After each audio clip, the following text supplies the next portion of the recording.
Okay Peps, what's up? We have another more videos to come. And now, I will make another review.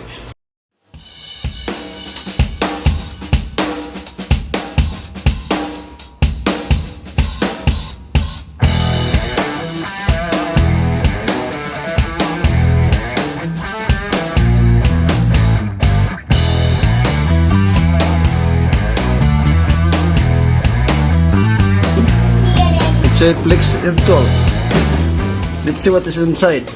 Let's open it out. Okay. So we have router tools. This is a router tools, including accessories and bit. What is the ratings?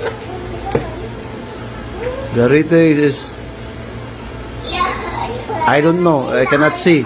It's very small, but I think this one 220 volts. I don't know the RPM, but CE certified. That is UK conformity passed, which means they are completing and completed required safety and environmental, I guess. It's in the carton with accessories. Inside the accessories is the what is this? This is for the side that you can make it guide as a guide, I mean, to when you are trying to make project. This will be in the corner like this. We are trying to router down some woods, because this tool is for wood. When you are making good furniture and decent furniture, what is inside? This is a square guide and etc.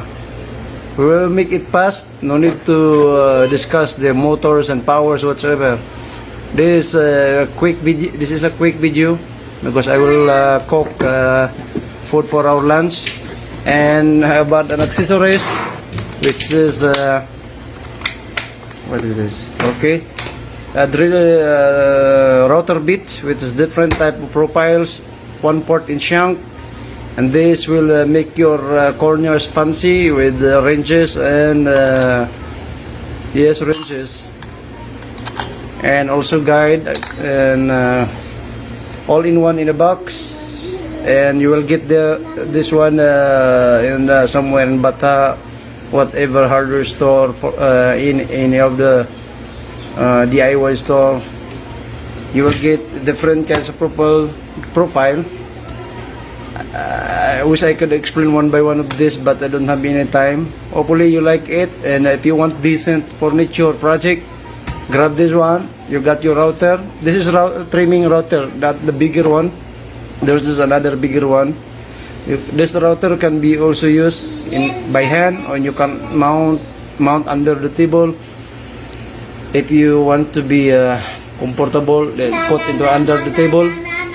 And then you can start to make your project like woods, and make cut side by side corner with a fancy design and profiles.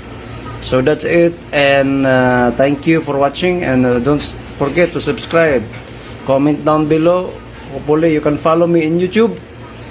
Thanks, and over and out. Always remember, safety is the best priority.